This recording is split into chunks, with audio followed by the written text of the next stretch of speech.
ఉత్తర బంగాళాఖాతంలో తీవ్ర అల్పపీడనం కొనసాగుతోంది. దీనికి అనుబంధంగా ఉపరితల ఆవర్తనం ఏర్పడింది. అటు రాగల 24 గంటల్లోగా తీవ్ర అల్పపీడనం మరింత బలపడి వాయుగుండంగా మారే అవకాశం ఉన్నట్లు వాతావరణ శాఖ తెలిపింది.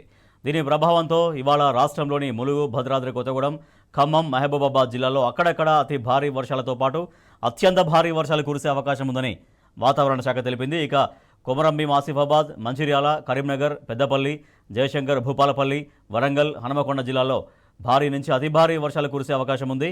అటు ఆదిలాబాద్, నిర్మల్, నిజామాబాద్, జగిత్యాల, రాజన్న సిరిసిల్ల, నల్గొండ, సూర్యాపేట, జనగాం, సిద్దిపేట, యాదాద్రి భువనగిరి, కామారెడ్డి జిల్లాల్లో భారీ వర్షాలు కురిసే అవకాశం ఉంది.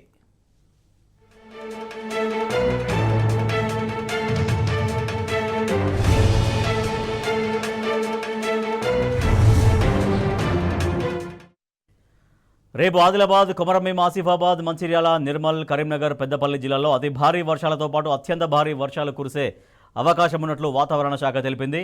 అటు నిజామాబాద్, జగిత్యాల, రాజన్న సిరిసిల్ల, జయశంకర్, భూపాలపల్లి, ములుగు జిల్లాల్లో రేపు భారీ నుంచి అతి భారీ వర్షాలు కురిసే అవకాశం ఉంది. మిగతా జిల్లాల్లో రేపు అక్కడక్కడ భారీ వర్షాలు కురిసే అవకాశం ఉన్నట్లు వాతావరణ శాఖ వెల్లడించింది. వెదర్ అప్డేట్స్ మా ప్రతినిధి వంశీ మనకు అందిస్తారు లైవ్లో. వంశీ, వాతావరణ శాఖ ఏం చెప్తుంది? ఇవాళ రేపు రాష్ట్రంలో భారీ నుంచి అత్యంత భారీ వర్షాలు కురుస్తాయని చెబుతోంది. సో ప్రజలకు ఏం చెప్తుంది, ఏం సూచిస్తుంది వాతావరణ శాఖ?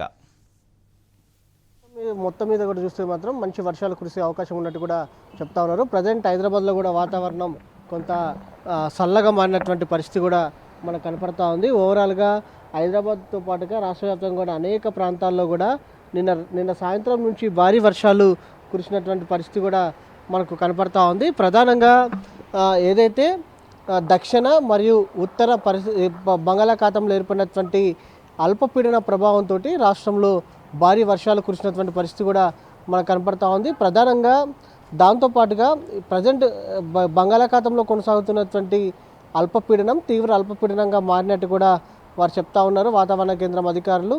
దీని ప్రభావంతో ఈరోజు సాయంత్రానికి అది వాయుగుండంగా మారే అవకాశం ఉంది. వాయుగుండంగా మారిన తర్వాత ఇది ఒడిశా కోస్తా వైపు ఇది బయలుదేరే అవకాశం ఉంది. అటు తీరం దాటే అవకాశం ఉన్నట్టు కూడా ఒడిశా వద్ద తీరం దాటే అవకాశం ఉందని కూడా వాతావరణ కేంద్రం అధికారులు అంచనా వేసినటువంటి పరిస్థితి కూడా మనకు కనపడతా ఉంది.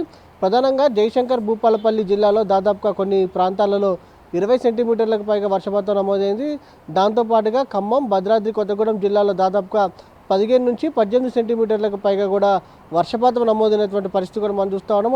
అటు హైదరాబాద్లో కూడా నిన్న సాధారణ వర్షపాతం నమోదైనటువంటి పరిస్థితి కూడా మనకు కనబడుతూ ఉంది. ఓవరాల్గా రాష్ట్ర వ్యాప్తంగా కూడా రానున్నటువంటి 2 రోజుల పాటు ఈరోజు రేపు కూడా తేలికపాటి నుంచి మోస్తరు వర్షాలతో పాటుగా భారీ వర్షాలు ఉంటాయని మాత్రం వాతావరణ కేంద్రం హెచ్చరించినటువంటి పరిస్థితి మనం చూడొచ్చు. Rajesh, right, thank you Vamsi.